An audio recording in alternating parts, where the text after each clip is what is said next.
और मंत्री जी की मतलब इतनी हैसियत नज़र नहीं आ रही कि वो इस केस में इंटरवीन कर सके। संख्यक लोगों को जो इनका हिप्नोटाइज करने का काम किया, इन लोगों के दिलों में पाकिस्तान का, मोहम्मडन्स का, चीन का और दूसरे लोगों का डर बिठाया, नमस्ते करने तक रह जाते हैं। ये केवल इतने में संतुष्ट हैं कि हमको झंडी वाली गाड़ी मिल गई और आगे पीछे पुलिस की पायलट और एस्कॉर्ट चल रही है। ये इतने में संतुष्ट हैं और इनको इस बात से कोई मतलब नहीं है कि हमारे समाज के साथ क्या हो रहा है, क्या नहीं हो रहा है। नमस्कार भाई, जैसा कि आप सबने पता है उगलाना गांव का अंदर है जो कई दिन पहला है पानी पीने पे, मात्र पानी पीने पे एक मास्टर की मानसिकता वो अपनी दर्शाता है। जातिवादी मानसिकता ऐसा है जो पीड़ित लोगों का कहना है कि भाई पानी पी लिया और मास्टर ने उसको बर्बाद कर दी। उसका बाद भाई कई अल्टीमेटम भी दिए गए, सरकार ने भी जो पुलिस प्रशासन उसने टाइम मांगे, एक नहीं कई बार टाइम मांगे, लेकिन अब तक कोई गिरफ्तारी नहीं है, कई उसमें धाराएँ हैं।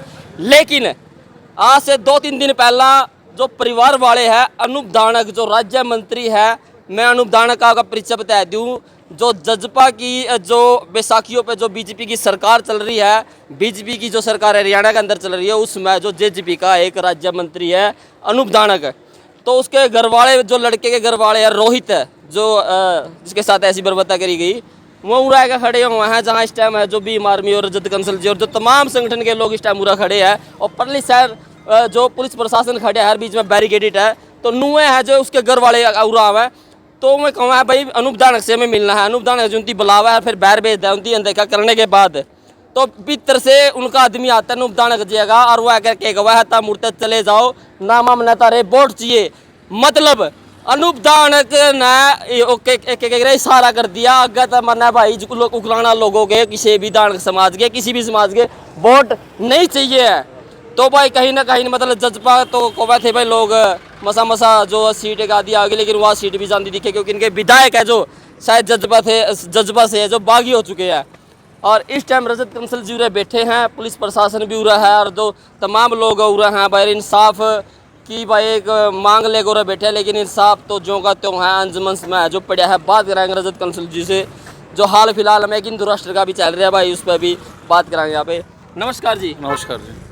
अनूप धानक जी के घर के बाहर आज आप हो, लेकिन 2-3 दिन पहले जो रोहित के परिवार वाले थे वो बैठे थे और अनूप धानक जी का एक आदमी आवे उनका मामला तारे वोट चाहिए को नहीं, तो इनकी तो वोटें कौन सी फिर इंसाफ करते देंगे। देखिए, समाज के लोग अपने समाज का समझकर, अपने परिवार का व्यक्ति समझकर इस लोकल मंत्री के दरवाजे के सामने आए थे और अगर उनकी तरफ से इस तरह का रिप्लाई आता है तो बहुत ही निराशाजनक है।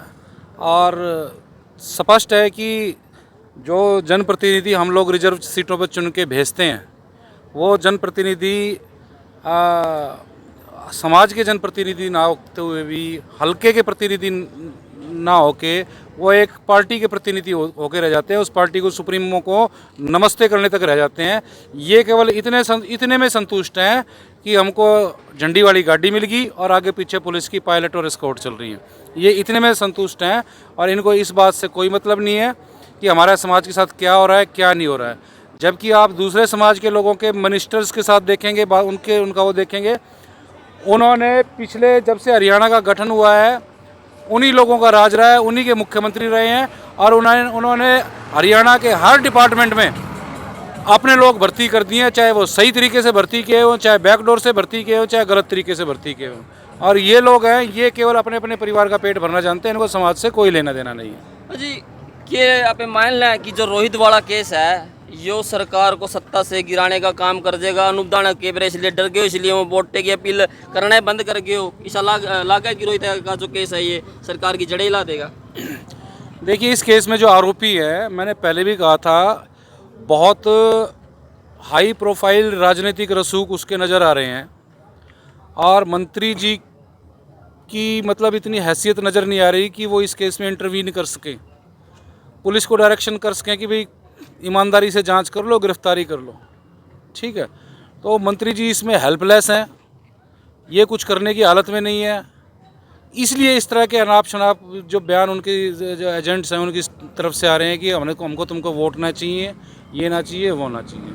अगर मंत्री जी इसमें समाज के आदमी होने का परिचय दें और यहाँ के पुलिस अधिकारियों को कहे कि उसकी गिरफ्तारी करो, तो मुझे लगता है कि उसकी गिरफ्तारी हो जाएगी और ये मंत्री जी को, इनकी जो पार्टी है वो कभी घर ना बिठा दे। हम कुछ दिन पहले हैं जो स्कूल में गए थे जहाँ बच्चे के साथ ऐसा कुछ हुआ है, तो प्रिंसिपल भी थे, ऑन कैमरा में नहीं बोले, लेकिन जो और अध्यापक भी थे वो बोले भैया हम तो ये चाहते हैं कि समझौता हो जाए, कैसे भी हो जाए, लेकिन हम ऑन कैमरा नहीं बोलेंगे। वो भी समझौते का पूरा जो प्रेशर बना रहे हैं स्कूल वाले। देखिए, ये मामला बिल्कुल सच्चा मामला है। स्कूल के बच्चों के बयान हुए हैं, उन्होंने भी सच, जो ट्रू इंसिडेंट है वो पुलिस में बयान करने की कोशिश की थी, लेकिन जांच अधिकारी इसमें कानून के मुताबिक जो एक फेयर इन्वेस्टिगेशन होती है वो बिल्कुल नहीं कर रहे हैं, और अपने आप बयान लिख के बच्चों के साइन कराने का काम किया गया था, ऐसा मेरी नॉलेज में आया है, जो कि बिल्कुल ही ईमानदारी से जांच नहीं कही जा सकती। और अगर ईमानदारी से जांच नहीं की जा रही है तो इसका सीधा सीधा मतलब है कि भाई एससी समाज के बच्चे को न्याय की बजाय अन्याय के रास्ते की तरफ धकेला जा रहा है। दबे जबान से सभी कह रहे हैं कि मामला सच्चा है, लेकिन इन लोगों का खौफ, दहशत, इनकी पार्टी इतनी ज़्यादा है कि कोई खुल के बोल नहीं पा रहा है। यहाँ तक कि मंत्री जी भी खुल के नहीं बोल पा रहे हैं। सर, जैसे आपने कहा कि एक पर्टिकुलर जो कास्ट से जो टीचर है उसको बचाने के लिए जिस राजनीतिक संरक्षण है, एक्चुअल में ऐसा है सर? बिल्कुल है। ये इस केस में ही नहीं है, ये हरियाणा में एट्रोसिटी के अधिकतर केसों में आरोपी के खिलाफ जब मुकदमा दर्ज होता है, मुकदमा दर्ज करना एक कानूनी बाध्यता बन चुकी है, क्योंकि SC/ST एक्ट में मैंडेटरी प्रोविज़न है कि FIR आपको दर्ज करनी पड़ेगी। उसके बाद मुकदमे की जांच जब शुरू होती है तब पुलिस के ऊपर प्रेशर आने शुरू हो जाते हैं। पुलिस के ऊपर पैसों का भी प्रेशर आता है, पुलिस के ऊपर राजनीतिक दबाव भी आता है, पुलिस के ऊपर अपने अधिकारियों के फ़ोन भी आते हैं कि इस मामले को कैंसिल करो, अरेस्ट नहीं डालनी, इसको लेटर ऑन इसको कैंसिल करना है। इस तरह के अक्सर पुलिस अधिकारियों के साथ, अगर उनके साथ किसी दिन आप चुपके से बैठ के मन की बात पूछोगे तो वो यही कहेंगे कि हमारे ऊपर तो ऊपर से प्रेशर आता है, हम इसमें कार्रवाई करने के लिए हमें मना किया गया था। सर, मन की बात आपने कही है, तो मन की बात वाले जो हमारे मोदी साहब है, जो हमारे देश के प्रधानमंत्री है, वो तो कहते हैं हम सबका साथ सबका विकास लेकर चल रहे हैं, और जो SC/ST माइनॉरिटी है हमारी सरकार में है, जो अच्छा है उनका जो पालन पोषण है उनको है जो अग्रसर किया जा रहा है आगे के लिए। मोदी साहब का तो ये बयान एडमिट है। देखिए, हाथी के दांत खाने के कुछ और होते हैं और दिखाने के लिए कुछ और होते हैं। यही इस सरकार के साथ है।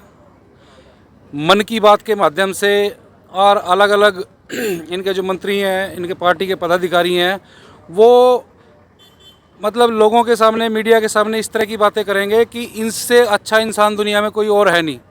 और अगर इनके अतीत में झांक के देखो और इनके असल में काम देखो तो आपको पता लगेगा ये देश के सत्ता पर ये कोई जनप्रतिनिधि नहीं बैठे हुए हैं, ये पार्टी, ये तो देश का नाश करने वाले, विनाश करने वाले इनके देश की सत्ता पर बैठे हुए हैं।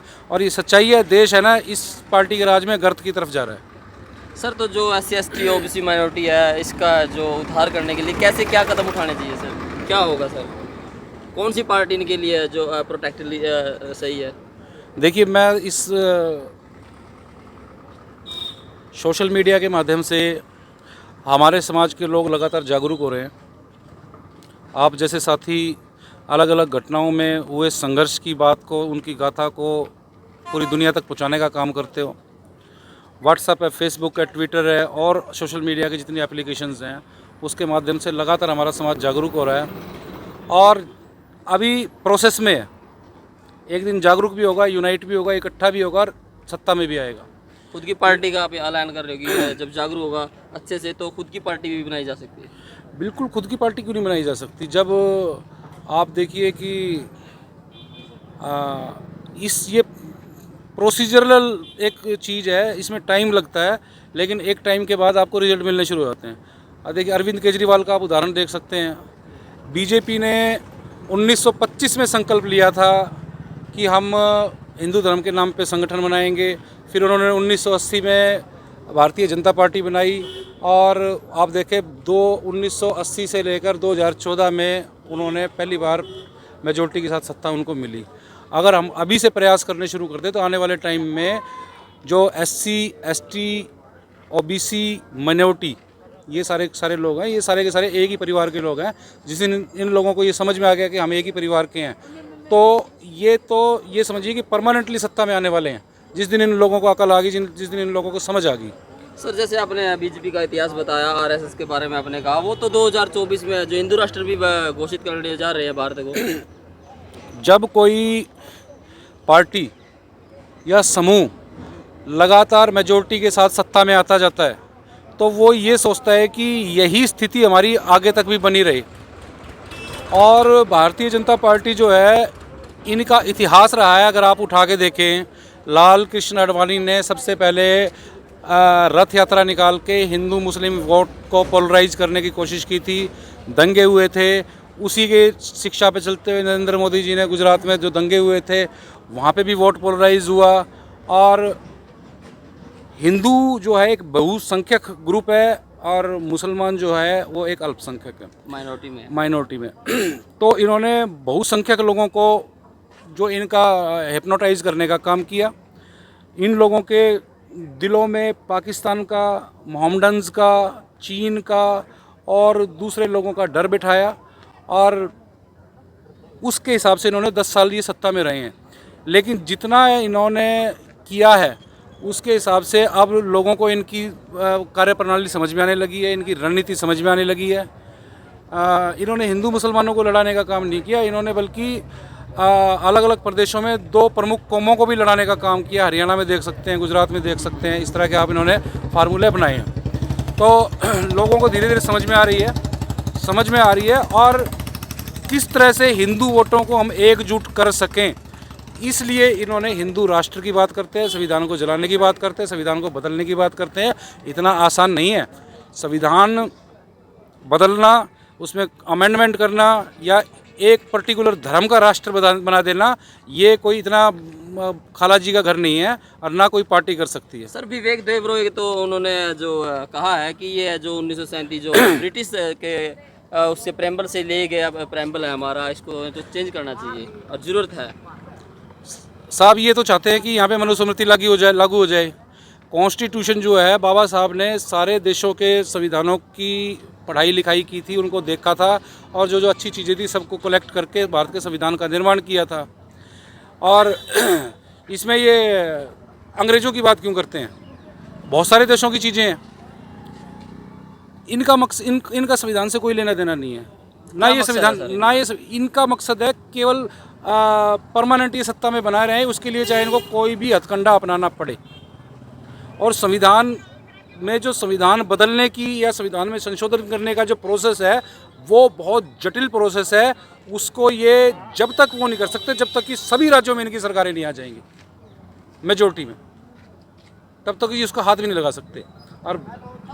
और अब तो इनको ये चिंता सताने लगे कि 2024 में आप आओगे भी कि नहीं आओगे। सर एक क्वेश्चन हो रहा है मेरा आपसे, सिर्फ ये वन नेशन वन इलेक्शन की भी बात चल रही है सर, क्या बीजेपी का ये जो है उन्होंने कहा है वन नेशन वन इलेक्शन का मकसद सर ये है कि भारत में अलग अलग राज्यों के चुनाव अलग अलग तारीखों में होते हैं, अलग अलग सालों में होते हैं। ये चाहते हैं कि वन नेशन वन इलेक्शंस के नाम पे प्रदेशों में जितनी भी सरकारें हैं उन सभी सरकारों को भंग कर दिया जाए, संविधान में या लोकसभा में प्रस्ताव पास करके उनको भंग कर दिया जाए।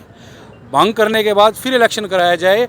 उससे पहले ये कोई जिस तरह जैसे इन्होंने पाकिस्तान में फर्जी सर्जिकल स्ट्राइक वाला प्रोपेगेंडा अपनाया था, या पुलवामा में हमारे 48-50 सैनिक मरवाए थे, या हिंदू मुसलमान दंगा करा के इस तरह का सीन क्रिएट करना चाहते हैं कि वन नेशन वन इलेक्शन के माध्यम से वोट पोलराइज करके सारी स्टेटों में इनकी सरकार आ जाए। ये इनका एजेंडा है। देश हित में कुछ नहीं है, ये पार्टी हित, आरएसएस हित, मोदी और शाह हित की बातें हैं ये। ठीक है। तो हमारे साथ रजत कंसल जी थे और तमाम उनके साथी थे और अनूप धानक जी के बाहर हम खड़े हुए थे। हमने अलग अलग मुद्दों पे जो बात करी है और मेन मुद्दे मेरे सिर्फ जो थे रोहित को इंसाफ को लेकर है, या फिर हो गया हिंदू राष्ट्र। ये देश सेकुलर कंट्री है और ये सेकुलर कंट्री ही रहेगा। हिंदू राष्ट्र की जो बात करते हैं असल में तो उन पर FIR होनी चाहिए। और दूसरी बात है जो वन नेशन वन इलेक्शन, तो मैं यहाँ पर बता दूँ कहीं ना कहीं भाजपा सरकार है वो डर गई है। 2024 की सत्ता है जो उनकी जाती हुई दिखाई दे रही है, इसलिए जो 70 है जो समाप्त हो चुका था तो इमरजेंसी में है जो 4-5 दिन का सत्र जो बुलाया जा रहा है और उसमें बात रखी जाएगी। शायद यह अनुमान लगाए जा रहे हैं कि वन नेशन वन इलेक्शन को लेकर है कि कोई प्रस्ताव पारित किया जाएगा, जिसके अनुसार है जो जहाँ जहाँ भी जितने राज्य हैं वहाँ पर सरकारों को भंग करके है एक ही बार में जो इलेक्शन करवा दिया जाएगा, जिसमें जो अपने मुख्यमंत्री के हैं या फिर प्रधानमंत्री नरेंद्र मोदी के। कहीं ना कहीं है प्रधानमंत्री नरेंद्र मोदी की सरकार है वो 2024 में सत्ता का सुख भोगने से है जो कहीं ना कहीं डर रही है, ऐसा है जो मानना है लोगों का। तो वीडियो को ज़्यादा से ज़्यादा शेयर जरूर कीजिए, चैनल को सब्सक्राइब कीजिएगा।